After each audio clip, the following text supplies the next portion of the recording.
Hey, good morning. It's Miss Awesome here. Okay, let's dive right into it. Bible study with Miss Awesome. Yesterday I didn't do one because I'm a 7 day Adventist. If you didn't know that, on the seventh day, which is we consider Friday night to Saturday night, but Sabbath morning, baby, I sleeps in, okay? Because that's what God told us to do. He told us to rest. And I want to get all my little extra rest. So not only did I sleep in, I also took me a nap yesterday. So, y'all, I'm telling you, get you some rest so that you can be refreshed for the week to come. Let's jump into this. So, Ruth, right? I just want to kind of go over Ruth with y'all today because I am studying that book right now, and I saw a lot of great stuff. Again, I'm reading Ruth for the I don't know how many of time, but I'm reading it to unlearn what I've always known about it and to relearn new things, gain new insights that I've never seen. So one of the things I'm doing is I'm using note cards. As you can see, one of my daughters was playing with my hole puncher, punched holes in my thing, but it's okay. And I'm also using right now 2 different Bibles.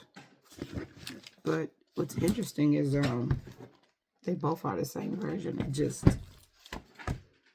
wanted to check out a different Bible this morning, and they read slightly different, even though they both are New Living Translation, because that's just what I prefer. All right, so let's dive right into it, y'all. We know the story of Ruth, right? You know about Ruth, you know about her daughter-in-laws, you know about her husband who passed and her sons. And if you don't know, go and read it, okay?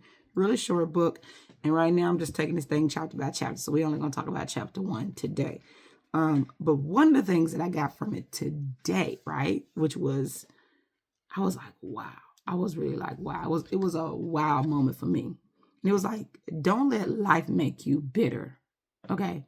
But let God make you better. So it's no secret. Naomi, she blamed God for her loss. She said at one point in one version that she felt like God raised his fist against her. And the thing is, we don't know how her sons died. We don't know how her husbands died. Like, it could have been of natural causes. It could have been of something that they did. It could have been of, anything, right? So, but we don't know. And it really probably doesn't take away the sting of death. It still hurts, right? But one thing I saw in Ruth was that she lost something too. And she might have lost just as much as Naomi, although Naomi lost 2 sons and a husband. Ruth, give me just a second, y'all. Listen, Ruth lost her husband, she lost a father-in-law, and she lost her brother-in-law, right? So they both, all of them, even the other sister-in-law who left, they all lost something, right?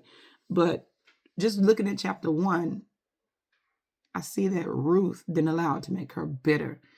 Even Naomi, when she got to Bethlehem, when she got back to the town, right, that they had come from because of the famine, the people in the community, they were excited. Like, they were excited. Naomi didn't let none of that excitement rub off on her. She was just like, listen, don't call me Naomi.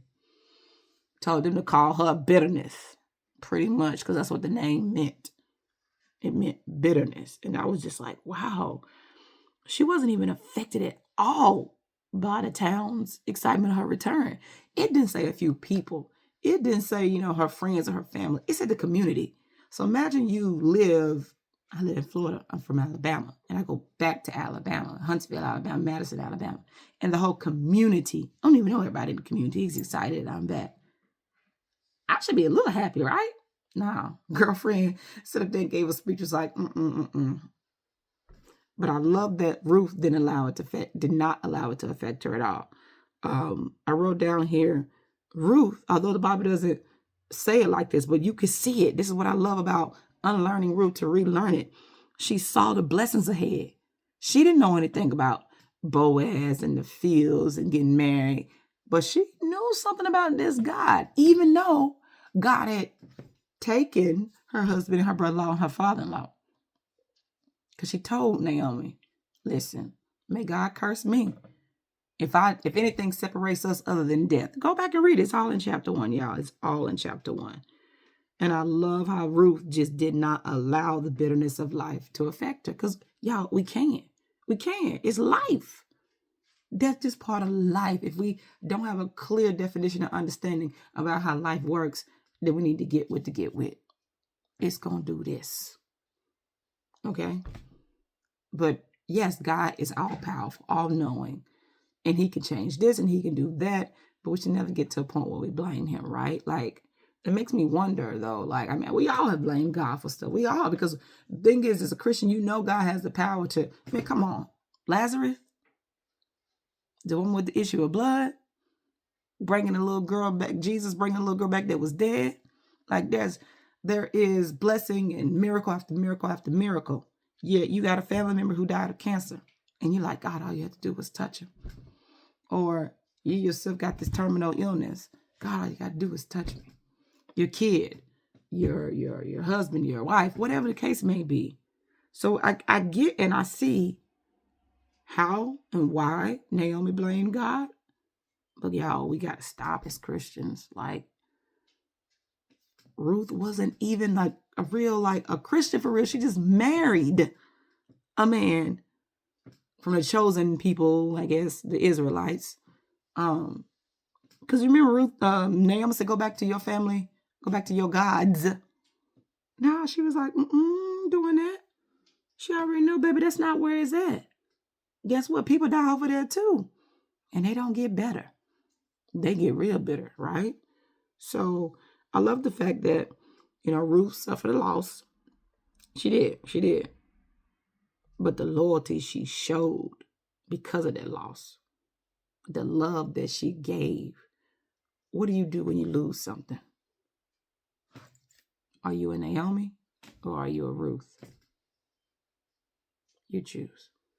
Chime in, share your thoughts. Tell me what you think about this.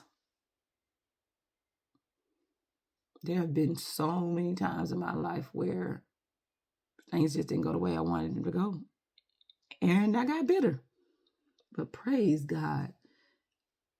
Time does heal and change things, but it's what you do during that time too.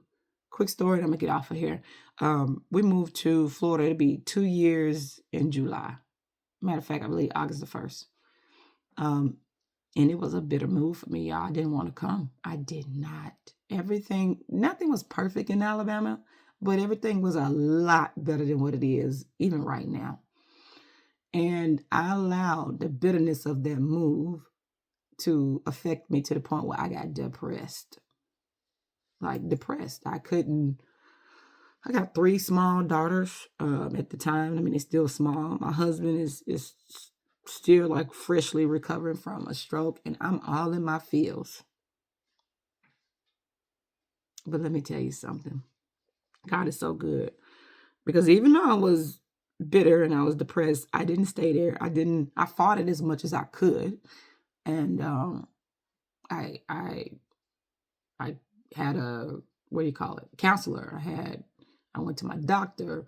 I exercised. I tried to, tailor my eating habits and things along that line. God got me busy and got me connected to a church, and I didn't just sit still. It still was hard. It still was hard. And let me tell you, this awesome probably would have never been birthed if I didn't come here.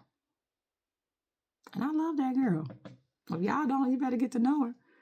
And so life, and it's without me going into too much detail, it can give you lots of moments to become bitter. But don't let life make you bitter. Let God make you better. Be blessed, y'all.